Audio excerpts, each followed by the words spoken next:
Bueno, muchas gracias por la invitación a hablar sobre el nuevo Corby y el nuevo software que nos presenta para biomecánica. Lo que sí sabemos, porque esto ya está ampliamente demostrado, es que en cuanto a las manifestaciones de patología corneal, sobre todo cuando estamos hablando de patología de tipo estásico, a lo largo de la historia hemos ido comiéndole por fin un poquito más, ¿no? Y hemos intentado hacer el diagnóstico cada vez más precoz, desde los primeros inicios que teníamos que dejarnos llevar por las lámparas de hendidura, al signo de Manson, hasta que ya por fin podíamos obtener información acerca de los topógrafos de reflexión. Luego, a día de hoy, probablemente nos estemos basando en los datos tomográficos y desde luego el siguiente paso era poder conquistar los cambios de la biomecánica y, cómo no, luego, en un posible futuro, cambios del módulo de elasticidad. Pero ¿qué aplicaciones tendría el hecho de poder dominar realmente todos los aspectos relacionados con la biomecánica? ¿Qué no que podría estar hablando Corby? Yo creo que desde ya debemos de estar pensando en una tríada que está formada por la biomecánica corneal por un lado, que está formada por el grosor corneal por otro lado y que está formada por la presión intraocular.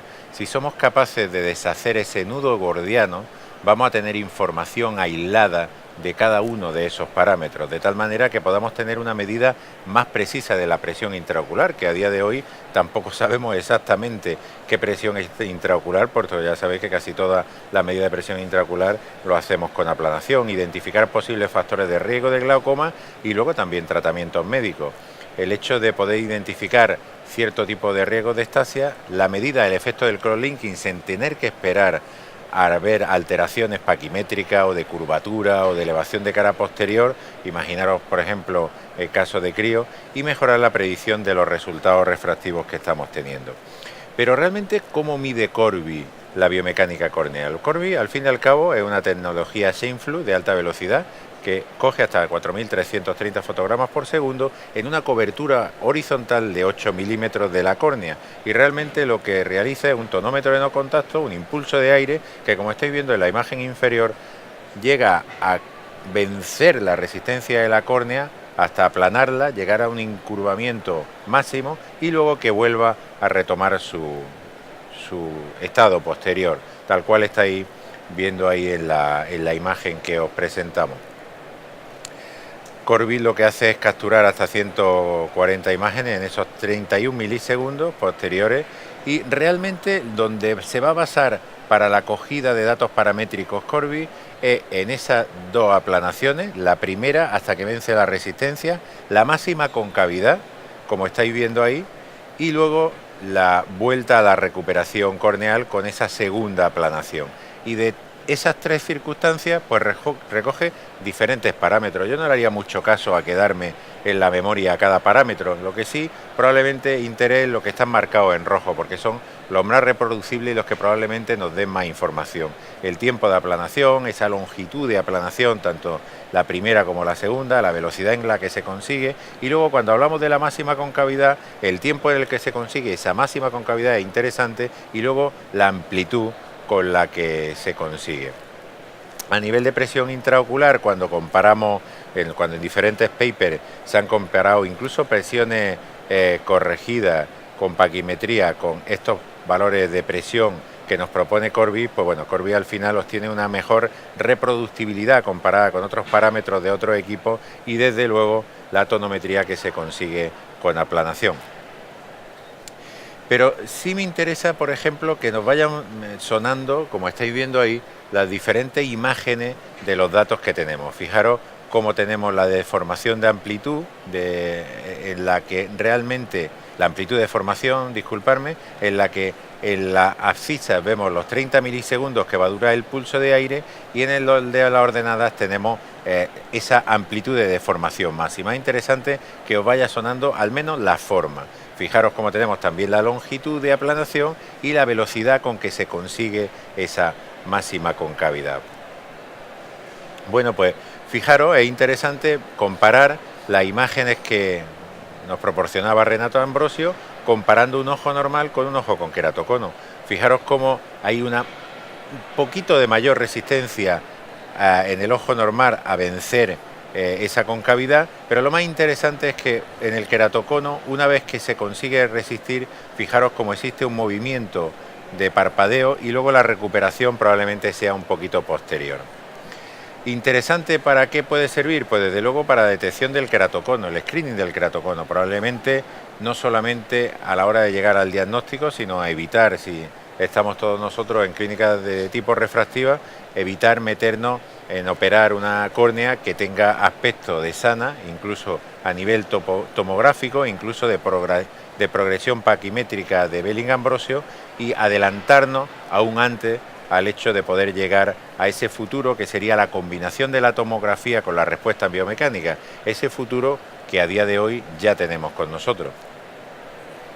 Esos nuevos parámetros e informes con los que vamos a tener nos van a dar fundamentalmente 4 tipos de información. Esa presión intraocular corregida que por fin va a ser independiente, por un lado, de la biomecánica corneal y por otro lado, del espesor corneal. Y además, interesante que ha sido obtenida a nivel de modelos biomecánicos, elaborados con elementos finitos, con lo cual no van a estar dándonos medidas de regresión en los cuales nos sirvan en la curva normal solamente en los ojos más frecuentes, sino también en los picos en los ojos quizá un poco más raros. También el hecho de tener nuevos índices de screening para la detección temprana de córneas anómalas, el hecho de poder hacer esa integración de tal manera de Corby con Pentacam, los datos tomográficos, con la idea de aumentar tanto sensibilidad, ahora veremos la curva ROC, de aumentar la sensibilidad como la especificidad, o sea, realmente pillar todos los sospechosos, aunque tengamos falsos positivos, que no se nos escape ninguno, pero además también queremos confirmarlo. Y luego la medida de la rigidez corneal solamente con un único parámetro, que realmente podamos respetar los flujos de circulación de preoperatorio de nuestros pacientes, que simplemente con un dato numérico y además de tipo de color podamos centrar nuestra atención, incluso diferente personal que tengamos quizás no totalmente instruido en la lectura de cierto aparato, ya le empiece a estar sonando que ese semáforo se nos ha encendido. Realmente sí es más que necesario una medida más precisa de la presión intraocular. Fijaros en córneas irregulares, pacientes trasplantados que realmente tienen tratamientos con corticoides muchísimo tiempo. Realmente necesitamos saber exactamente la presión intraocular que tiene y no la presión que nos da la aplanación. Sería interesante también el hecho de ver si algunos tratamientos, como es mi pronóstico, algunos tratamientos que aparentemente funcionan para la presión intraocular puedan estar simplemente alterando la biomecánica corneal y que no tengan un efecto real en la presión intraocular. En fin, todos esos riesgos adicionales de la interpretación que nos significa el hecho que la biomecánica nos está haciendo ese ruido ahí atrás.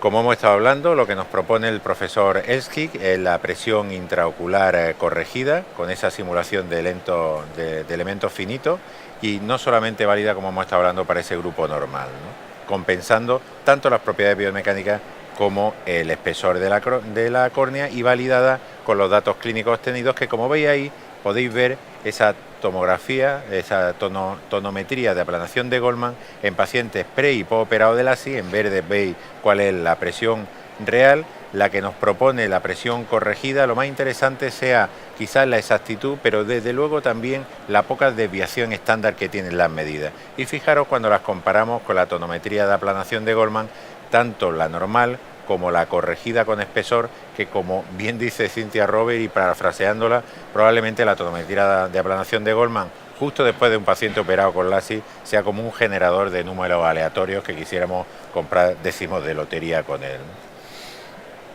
En diferentes publicaciones se ha podido demostrar, tanto en PRK como en SMILE, que esa presión intraocular comparada previa y posteriormente no tenía diferencia estadísticamente significativa cuando lo hacíamos corregida con Corby y sí ocurría cuando lo hacíamos con la tonometría de aplanación de Goldman. Y luego probablemente esta aplicación en casos complejos como hemos estado dando, ¿no? El hecho de pacientes realmente operados por cirugía refractiva, post-cross-linking, realmente ver el efecto del cross-linking en biomecánica sin tener que esperar a que el caso empeore para ver si volvemos a tener que hacer un re-cross-linking.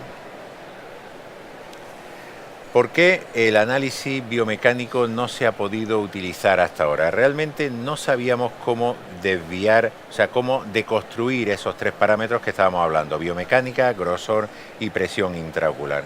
A día de hoy tenemos el informe que nos proporciona el nuevo Corby, que es el informe de screening de Vinci Guerra, creado por padre e hijo, pero también con la colaboración de Cynthia Robert y Renato Ambrosio, en el que cada vez más vamos a poder hacer screening de córneas con baja rigidez, no tenernos que basar en datos tomográficos, ese rango normal dependiendo de la presión intraocular corregida, hecho a base de una base de datos bien amplia y con esas desviaciones estándar que vamos a ver ahora. Y sobre todo lo más interesante, el hecho de tener por fin un único índice biomecánico corneal de Corby en el cual nos diga en qué estado biomecánico se encuentra la córnea. Y en esto realmente es lo que se basa el informe de screening de Vinci Guerra. Realmente al paciente cuando le hacemos, cuando pasa por Corby, nos va a dar una presión intraocular y ahí, como podéis estar viendo, nos está proyectando junto con la base de datos que tenemos cuáles los datos biomecánicos en cuestión de los diferentes parámetros que nos va a presentar, en este caso la amplitud de deformación, las desviaciones estándar por encima y por debajo, para así poder compararlo y poder aislar lo que significaría el parámetro presión intraocular y que deje de convertirse en variable confusora y realmente así tener información real de las propiedades biomecánicas de la córnea. Bueno, pues para que os vaya sonando, fijaros, esta sería más o menos la imagen visual del informe de screening de Vinci Guerra, en lo que tenéis los 4 mapas, los 4 temas paramétricos. Y luego abajo tenéis una información gráfica de para cada 4 de esos parámetros que fueron seleccionados vamos a tener las desviaciones estándar en 1, en 2 y en 3 y luego tenemos aquí abajo al final ese índice biomecánico corneal. Si os parece vamos a entrar uno a uno hablando, fijaros como aquí tiene la correlación visual gráfica y luego la correlación que tiene el dato que ha dado el paciente para las 2 desviaciones estándar, para cada salto de la presión intraocular corregida. Ahí veis los datos exactamente que hemos estado hablando y el índice de biomecánica. Si os parece vamos a entrar en cada uno de los parámetros. Vamos a hablar en este caso de la amplitud de deformación, la ratio de amplitud de deformación a 2 milímetros.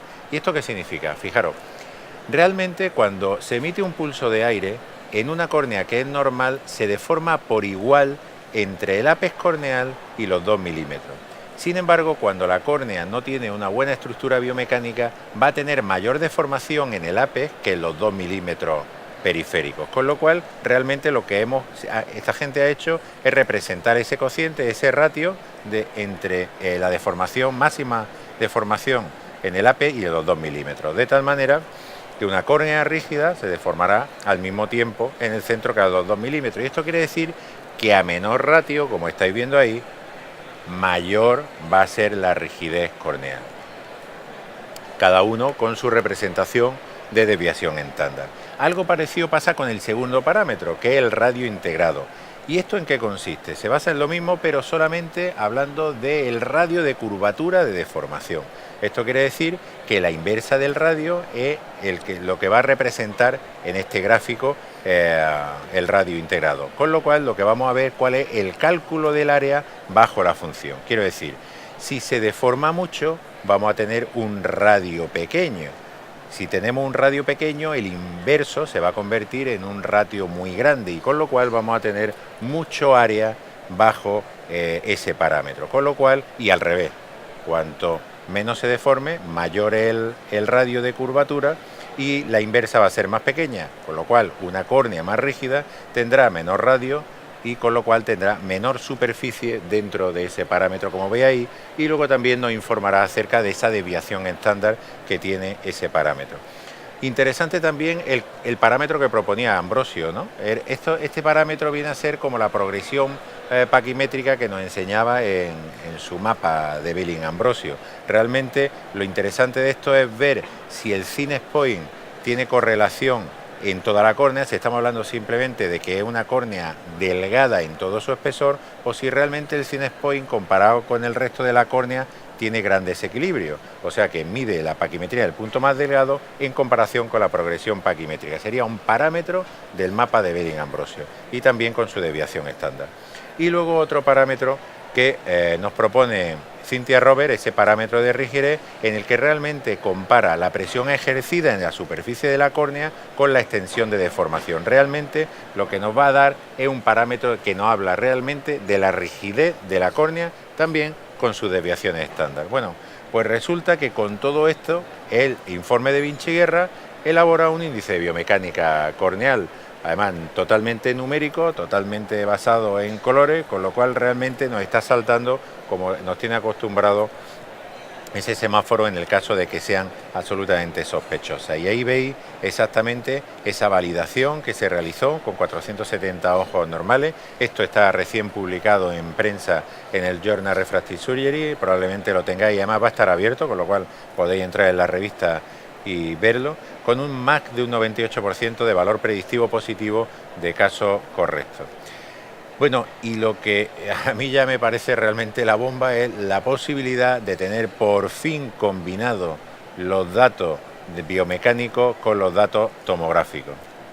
¿Y cómo lo hace? Pues fijaros, lo que nos va a hacer es crear una distribución normal para sujetos normales, que los vais a tener ahí en color verde, y una distribución normal para sujetos con queratocono, que lo vaya a tener en color rojo, y va a poner cada uno de sus parámetros colocados en función de si está en la curva normal del queratocono, en curva normal de sujetos normales.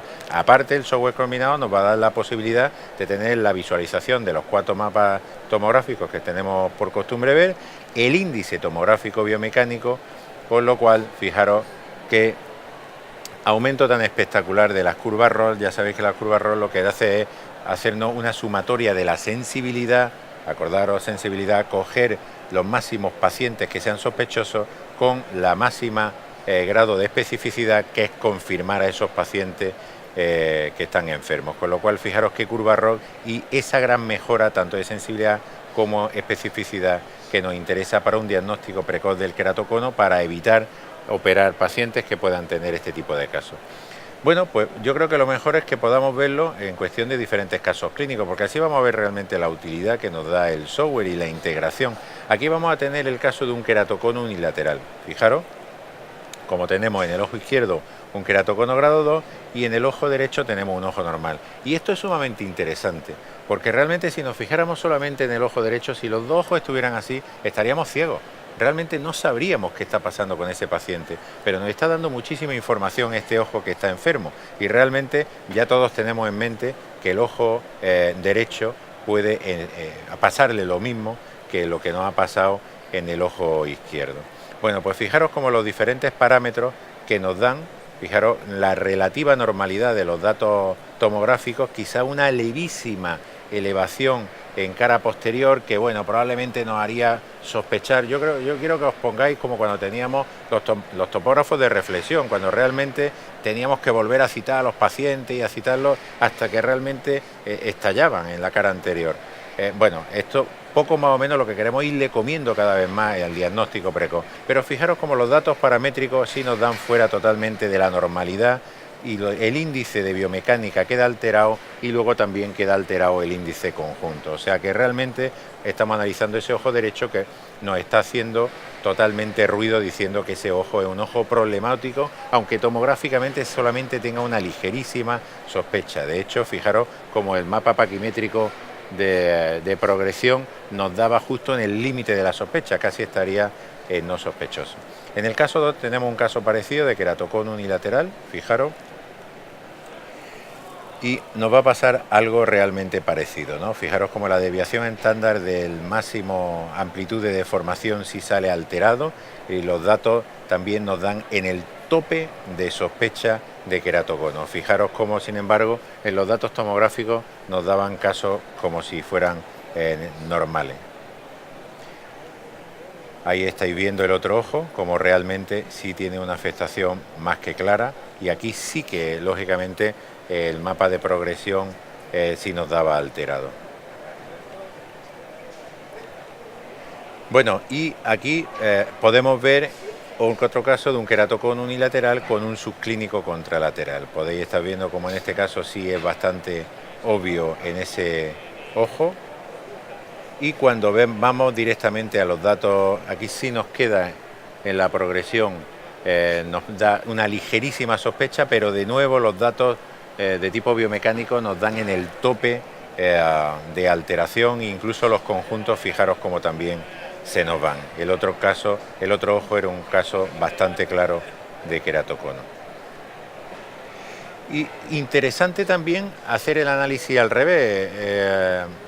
Cuando tenemos datos tomográficos y sobre todo de progresión paquimétrica, puede haber algunos casos como astigmatismo muy alto o pacientes que nos den falsos positivos, como el hecho de pacientes que estén operados con cirugía refractiva LASIK. Fijaros como aquí tenemos esa alteración que nos está dando la progresión paquimétrica, incluso alguna sensación alterada en cuanto a la elevación, pero fijaros cómo los datos de tipo biomecánico nos dan en la absoluta normalidad y cuando los sumamos también nos da el hecho de tener esa normalidad, que realmente a nivel biomecánico nos va a ayudar mucho para hacer ese diagnóstico diferencial y quedarnos con esa tranquilidad. Y este aspecto me parece absolutamente básico, el poder evaluar el incremento de rigidez en los tratamientos de crosslinking. Me estoy imaginando posibles críos que estamos tratando con crosslinking y podernos enterar exactamente del efecto biomecánico que tenga el crosslinking y no tenerlos que citar hasta que haya una progresión tomográfica, paquimétrica o de curvatura del queratocono, cuando un paciente tan chiquitín puede empezar a írsenos prácticamente en semana, ¿no?